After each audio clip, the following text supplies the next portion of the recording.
Welcome everyone, I'm Donna Kastner and this is Retirepreneur. Holy cow, 2020, quite a year, and this is our first time back in the studios here at HCTV, and it feels wonderful to be back. For those of you that are new to Retirepreneur, we're a dynamic community, a collaborative community focused on helping people that are approaching or in their 60s figure out what's next for their career path. For some, it's an income generating pursuit. For others, it might be more altruistic. But we essentially help people transition from full-time job to part-time gig, doing work they enjoy. So that's what we're about, and there's more information on our website, retirepreneur.com. But today's program is a special one because I'm going to spend some time kind of looking back on our own journey, my journey through 2020 as a retirepreneur. And certainly you'll remember in past shows, for those of you that regularly watch, we have news flash items. Instead, I think I'm going to bubble up a few epiphanies from this unprecedented journey. So I guess just to set the stage, 2019 it had been my best year yet as an independent business person. And it's important to let you know, Retirepreneur is one piece of something larger that I do. I'm a consultant in the events industry, essentially working with associations that host annual conferences, that host trade shows, and helping them with a myriad of challenges they face, largely around designing compelling experiences. So it might be the education they're designing, the networking events they're designing, and it's also helping them with their marketing for events like this. So as I mentioned, boy, 2019 was my best year yet, and a lot of great assignments. I looked back and I'd been on the road traveling flight-wise, more than 20 flights in 2019 to go to some amazing events. And then 2020 was shaping up to be even better, and I actually started in January and February with several events, including a week-long conference in San Francisco, and boy, life was wonderful. And then in early March, COVID hit. And let me see if I can look back on this. So, because I had been honing a couple of new skills. As a consultant, you just can't stagnate. You have to constantly be looking at where the industry is heading and preparing yourself and learning. And it's actually what I love most about being a consultant. And so there were a couple of new skills I'd been honing that proved to be helpful, and we'll get into that in a moment. But one was facilitating customer advisory board meetings. So essentially, an organization, and in my world, it's associations, it's destinations that host events, and these groups will have customer advisory boards, and they'll gather them for a couple, 3 days for a meeting to really understand the market, to get good advice on strategy path forward. So here it is, early March, and where am I? I'm in Palm Beach, Florida, can you believe it? And I am facilitating a 3-day customer advisory board meeting. The customer advisory board itself was comprised of 25 individuals, and then there was also the staff of the Convention and Visitors Bureau down in Palm Beach. They go by the name Discover the Palm Beaches. It was a great crowd of people. The conversations were fascinating. We were moving into all kinds of new territory, and how that destination, Palm Beach, might attract more and bigger events in the future. And then all of a sudden, I noticed, it was almost like midday, people were on their phones more. Before, they were more engaged in the conversations we were having, and I saw people with phones, and I saw people quietly excusing themselves from the meeting to step outside to take a call. And then it hit that cases of the coronavirus were becoming more known, associated with events. This was becoming a big story, and even talk of quarantine. So suddenly, the people in the room, the brilliant people in the room, were now on their phones with their lawyers trying to figure out what to do about future meetings. How are we going to respond to this? And remember, early March, this is still early in this journey, but everyone in the room could see this is not good. So, what is it? If you can't fix it, feature it. And I think somewhere midway through this customer advisory board meeting, we actually became almost like a communications war room. And what was really cool was that the various directors with these associations were advising one another, hey, how do you let your attendees know? We have a big conference coming up in April. Now people are all getting nervous about this. So long story short, it was a one-of-a-kind meeting, great conversations, but it went in a whole new direction. And the next thing you know, I was flying home, and within a week, every single bit of business I had booked for 2020 canceled. Again, I am immersed in the events industry, and there was uncertainty left and right. So now what do we do? So yes, I indulged in a couple days of a pity party because I'd been working for years to build this up. And but then it's like, okay, so what am I going to do now? What's next for me? Like many others, I kind of pivoted and started to look at virtual. And you know what? I'm not even sure virtual, Zoom meetings. How do we continue to meet and conduct business across digital channels? I like digital better than virtual, by the way. Virtual makes it sound not real, not worthwhile. And there is some good stuff happening digitally, but nothing rivals the quality and richness of face-to-face encounters. So now that we're, as I am recording this, it's near the end of 2020. This has been a devastating year for the events industry. So many incredible folks being furloughed, being laid off, and the future is starting to look a little brighter, and there's an awful lot of hope for recovery in 21, but it's still kind of fuzzy. So let me go back to what ended up happening in my world. So all my revenue's gone. We're making big plans even within our family for my husband's retirement, which was to come in a few months. And so now what do I do? And I thought about it. I looked at the recovery funds available to me as a business. I looked at different options, and I essentially decided to shut down for 90 days and go all in on pro bono volunteer work. And a couple of things about this pro bono piece of my journey this year. I decided that I had some command of digital. By the way, I had been using Zoom for 2 years before the pandemic ever happened, so I was comfortable on Zoom. I had also hired a coach in 2019 who helped me power up my presence on video. Trust me, I'm a work in progress, but she was really helpful, and she would watch me on screen and help me break some bad habits I had and develop a stronger presence. And she also helped me embrace video as far as capture. I mean, here I am in a studio, so this is professional capture, but sometimes I'm going DIY from my desktop and I'm hitting record and I'm editing and sharing content. And let me tell you something, video is exploding. So here's the big epiphany, retirepreneurs. If you're looking ahead and you're thinking about, hey, maybe I'll do some consulting work, I would strongly encourage you to look very hard at video, because it truly is the new place where we congregate, where we get information. And I gathered some statistics. I want to share this with you. Very recent statistics in a 2020 digital report. 81% of businesses use video for marketing, and that's up from 63% in 2019. So it is really accelerating fast. And get this, 6 out of 10 people would rather watch online videos than television. And if you're watching the new TVs, by the way, you can hit YouTube right from a smart TV. It's pretty cool. Mobile video consumption. So we've got our devices, our smartphones, our iPads. That video consumption on mobile is doubling every single year and shows no signs of slowing down. And by 2022, experts say that online videos will make up more than 82% of consumer internet traffic.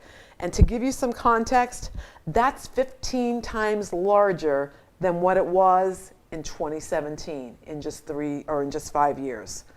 78% of people watch online videos every week, 55% view them every day.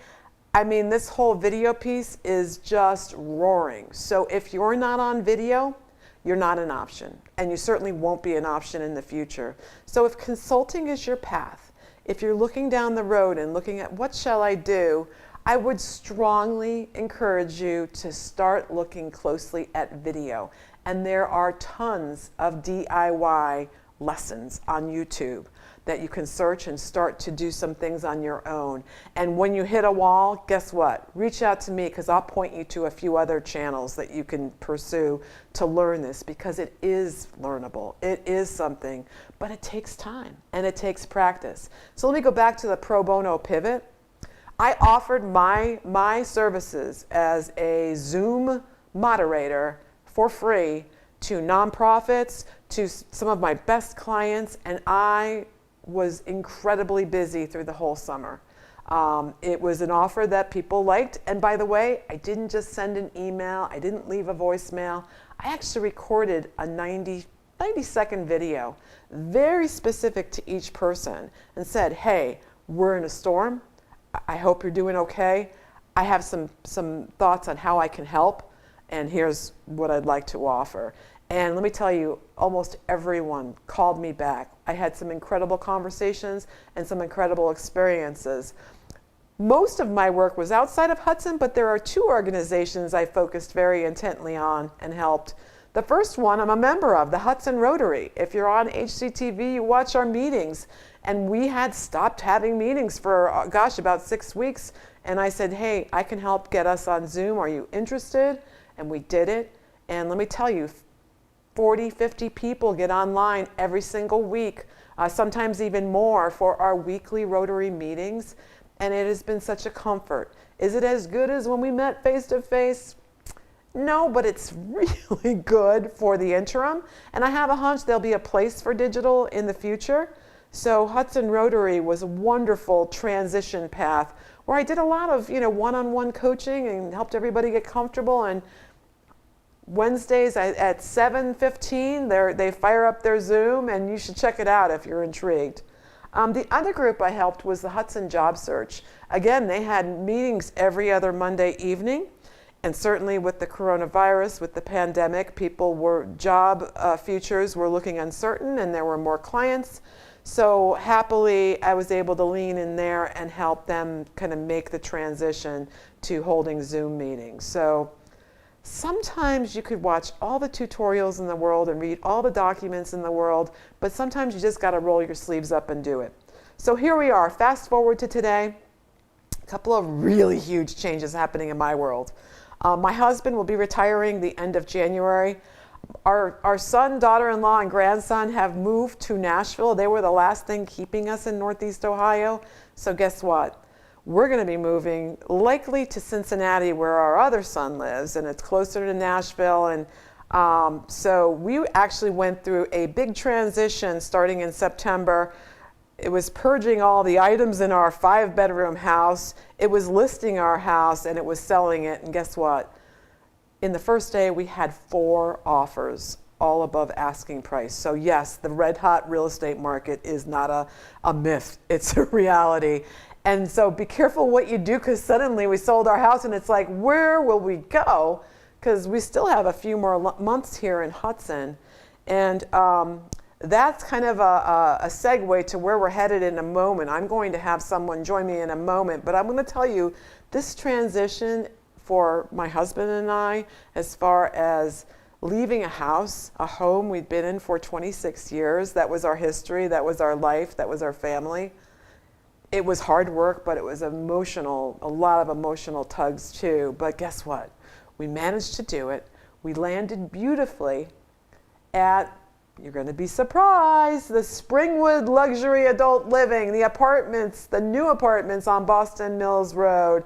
And we're going to pause for a moment, because I'm going to have Tammy Bennett, who's the amazing manager out at Springwood, join me so we can tell you, as Paul Harvey would say, the rest of the story. So stay tuned. We'll be right back.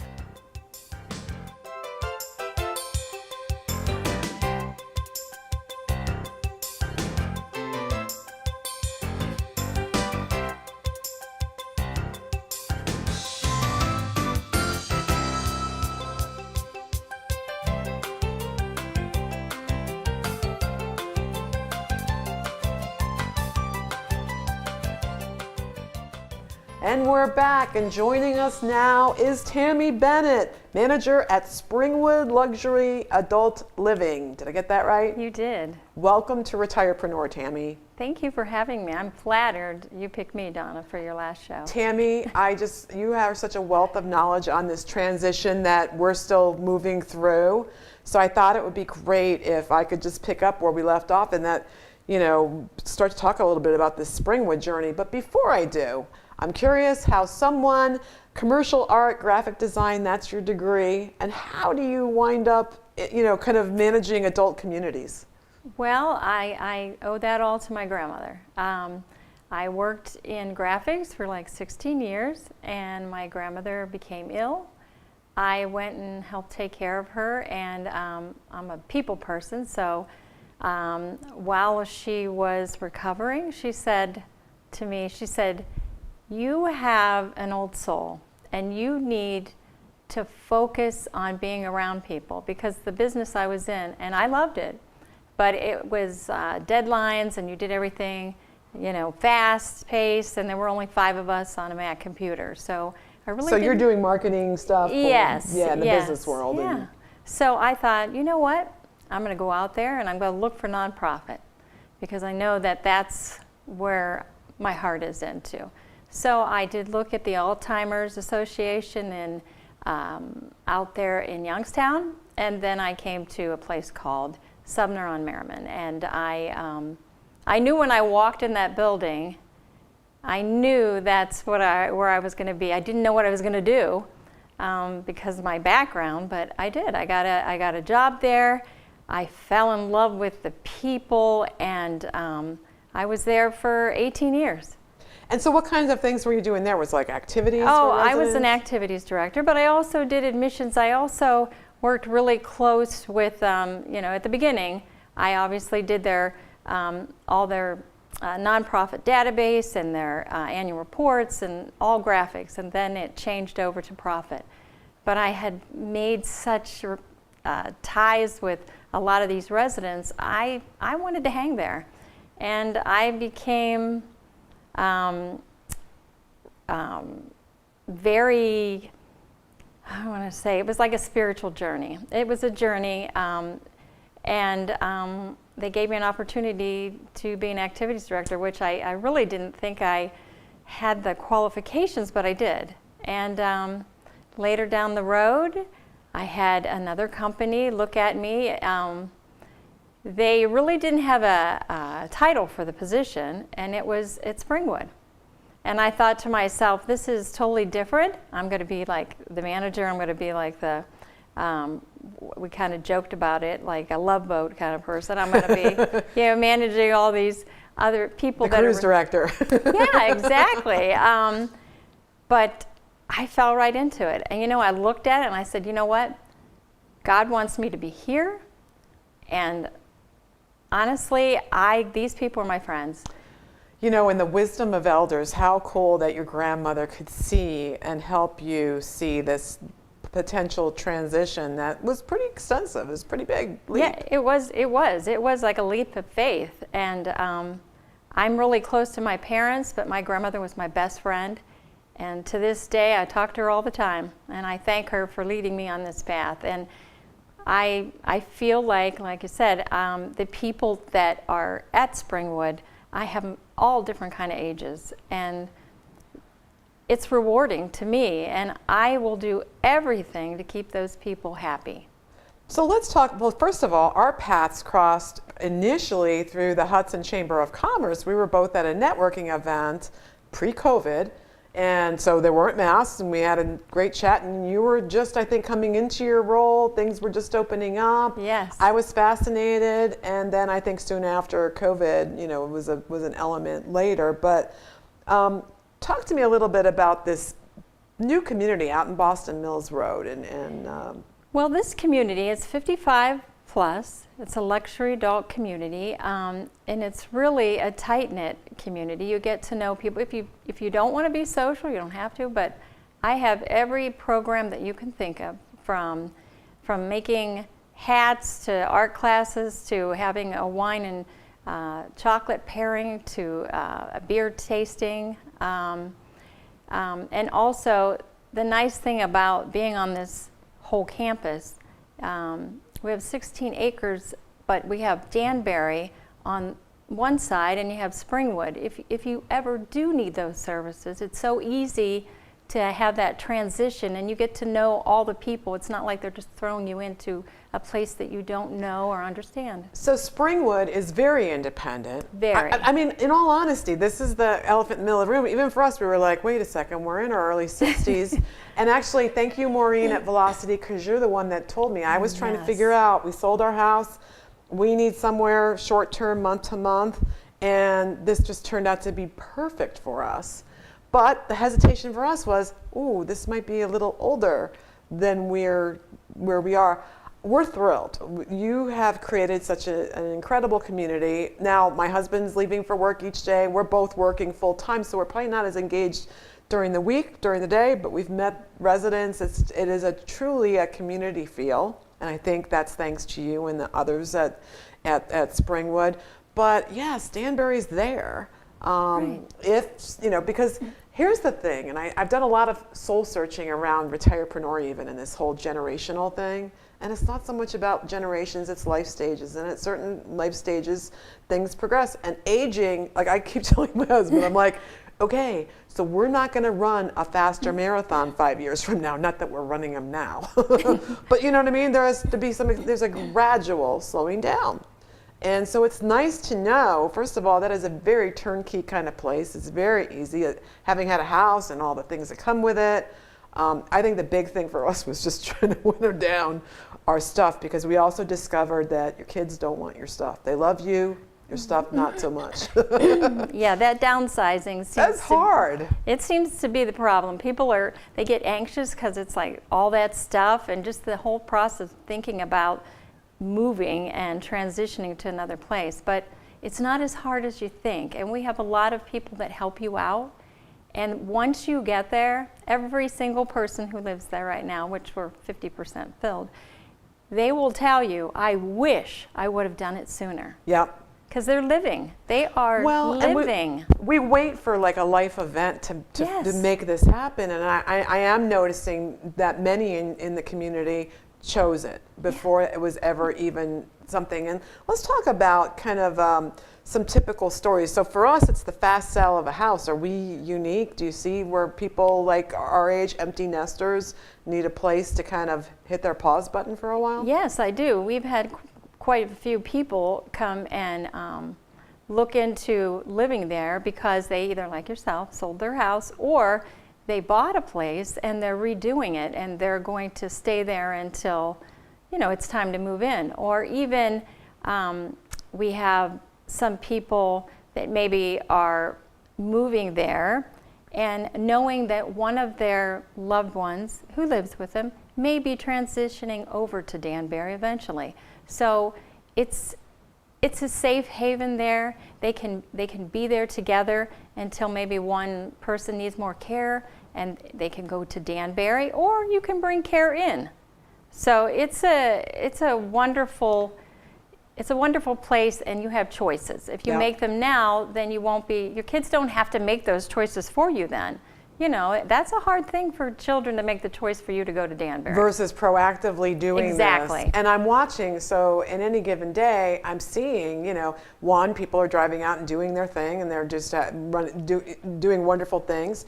Where maybe there's more support needed, I see adult children coming to pick up their parents on a Sunday for dinner. Yes. It's just delightful.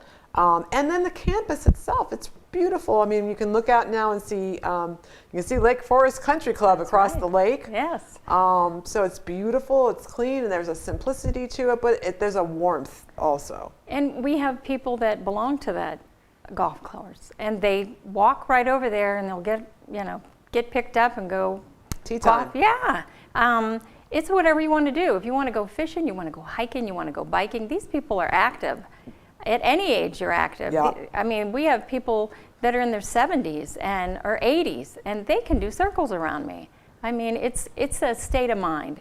It totally is. Yeah. And what's really funny, so there was a point right before Election Day, you have your Jerry Talks, right? And one of the residents. Yes. And he's phenomenal. And he talked about the the Electoral College and Yes. some history on that. And it was fascinating. I mean, I popped down and I was just fascinated by it. I mean, he captivates you. He is amazing at his talks. And I mean, he does that every week, every Wow. Tuesday. People, I mean, they look forward to that.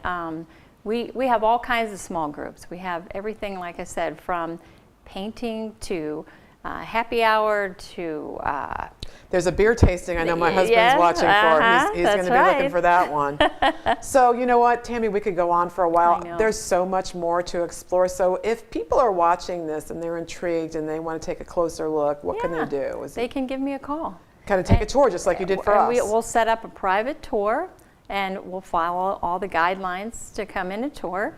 And I believe that you'll find what you're looking for, and you'll be thankful that you made that decision now instead of later.